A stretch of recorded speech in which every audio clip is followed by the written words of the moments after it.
Yeah.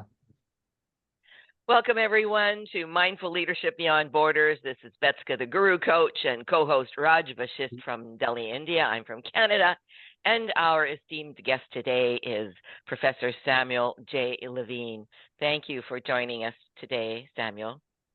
Thank you. Thank you for having me. Yeah. And let me just give you a bit of a bio around Samuel. He joined the Touro Law Center faculty in 2010 as professor of law and director of the Jewish Law Institute. That line alone is intriguing for me. He has published 2 books and more than 60 law review articles and book chapters. And his scholarship has been cited in more than 600 articles and books by scholars in 40 countries. So you already know from that short intro that this is an international man of great respect. He is the author of Jewish Law and American Law, a comparative study, 2 volumes, and was Joseph on the Spectrum. Understanding Joseph through Torah, Midrash, and classical Jewish sources. And Samuel's books have been reviewed in scholarly journals and periodicals around the world. So welcome to our show, Samuel. Pleased to have you here today. So tell us about your educational background. Clearly, you are a professor. Tell us more about that part of your life. So I'm a law professor.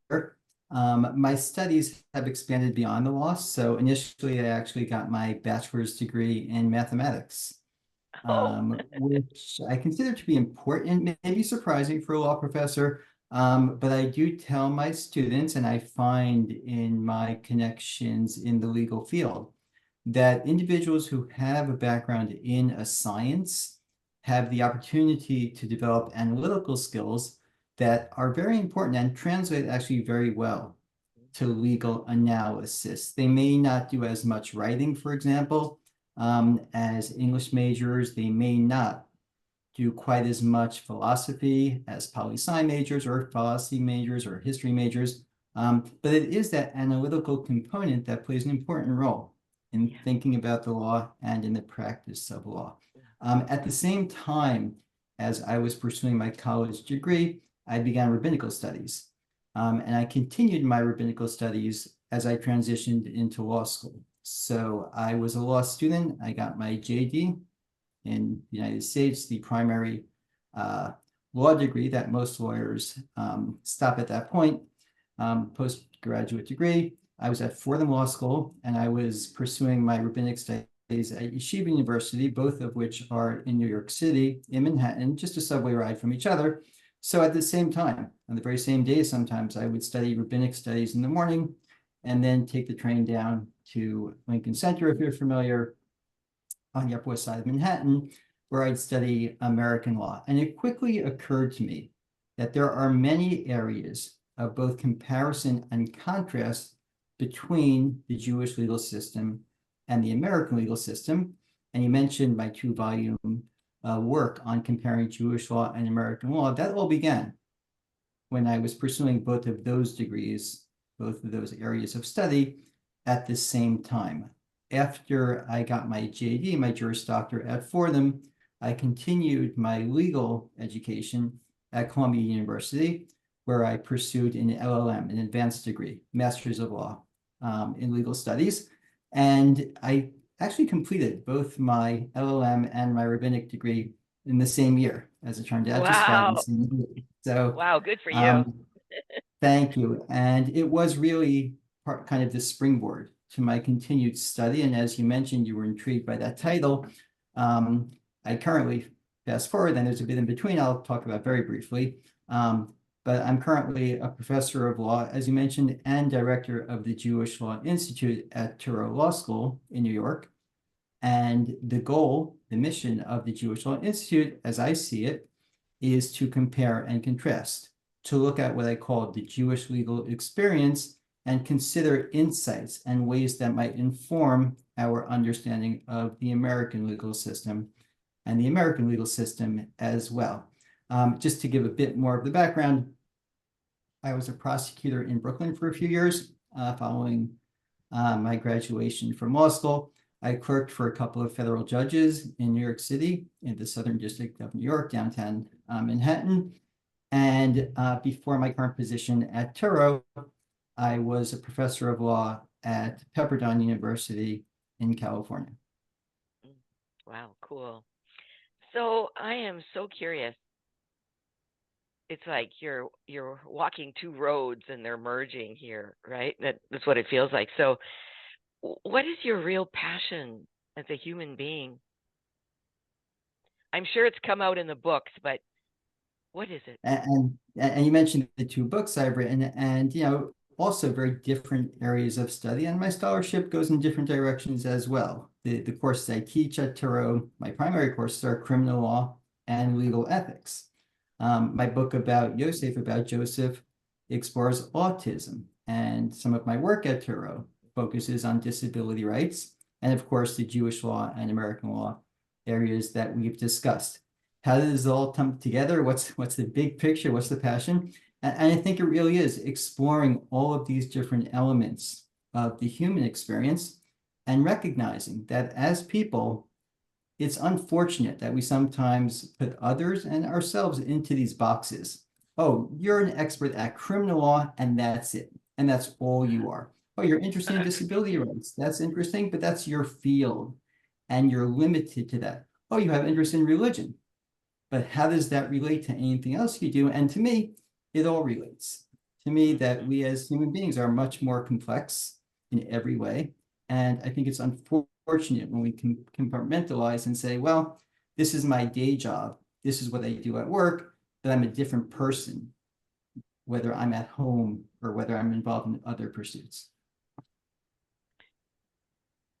And I think that's because our educational system does that. It puts us into boxes. You have this degree, that degree, and then you go into this job, and that's just the way it is. But maybe we can change that. So tell us more about the book, and let's clarify who Joseph is first. Okay, great question. Great questions. And people ask me about the title, was Joseph on the spectrum? And as you mentioned, the subtitle is Understanding Joseph. And Joseph, the term Joseph, the name Joseph, I think resonates with people, but they're not quite sure. But I think most people kind of connect Joseph with the individual I'm exploring, the biblical Joseph, son of Jacob, Joseph of the Technicolor Dreamcoat, as they put it in the Broadway show, Joseph, who had the altercations with his brothers, ultimately was sold into slavery in Egypt, interpreted Pharaoh's dreams, and ended up saving the world, essentially, through the years of feast and then famine. The reason I chose the title Yosef was for two reasons. That's the Hebrew, the original biblical Hebrew for the translated and transliterated Joseph. I chose Yosef both because the book does explore the biblical text, although the book is written in English, completely in English. I often do explore the Hebrew original language and the nuances of the language, because in order to truly understand, I believe, the biblical text, like any other text, it's important to look at the original. And there are nuances that are found in the Hebrew that the translations typically, and I think inevitably, can't quite capture. And much of the analysis in the book depends on reading carefully in the original text, a very careful, close literary analysis, which you just can't do through translation. It's like when you read Chaucer or Shakespeare in modern English, you kind of get the story, but it's not the same by any means. I also used the title, the name Yosef, to indicate for those who are familiar that I am talking about that Joseph. There are lots of Josephs, I guess, in the Bible and otherwise. So to point out, I'm referring to Joseph, son of Jacob. So when did you know before that Joseph had autistic tendencies, or was it through the research that you said, oh, I'll bet you that's what he had? Like, how did that all come about? I'm curious. And that's a great question. And I wouldn't say I knew, but I wouldn't say I still know, as we were talking just before we started recording, and yes, there's a question mark at the end of the title. The title's not Yosef was on the spectrum, it's was Yosef on the spectrum, because to be fair, how would we Yeah. know? This is How would nearly we know? thousands of Yeah. years ago. I'm not a clinician. I wouldn't diagnose someone I was sitting with. We certainly can't diagnose someone, but it started with reading the story. And I mentioned my rabbinic background. It's a story I've read, I've heard from the time I was young, and I don't know if I've probably seen depictions of I didn't see it on Broadway, but I've probably seen the play performed. I probably saw the DreamWorks animation. Maybe I read one of the books about Joseph. Looking at the biblical text itself, from the time I was young, there are questions that just jump out at you. There are questions you really wonder about. And then as I studied the story and as I looked at the text through the lens of, and this is the subtitle of the book, Midrashim, biblical commentators spanning thousands of years, the Jewish interpretive tradition, the exegetical tradition, looks at the text as certainly the foundation for our understanding of the Bible. But that's not the end of the story, that's the beginning of the story. And so for thousands of years, Jewish legal interpreters and commentators have looked at the text and tried to fill in the blanks, trying to understand what exactly is this sometimes cryptic and very limited text actually getting at? What was really going on here? And the questions become even more prominent, and there are answers that are offered for example, and I think this is part of this story that really jumped out at me, and that many of us, I think, are familiar with. Joseph has these dreams really of grandeur, dreams of that seem to demonstrate some sort of ambition on his part, and they involve his brothers. And he tells his dreams to his brothers, and they are not happy to hear it. They're upset with him, to say the least. And they're very clear in that. And yet, he has more dreams, and he goes back and tells them the dreams again.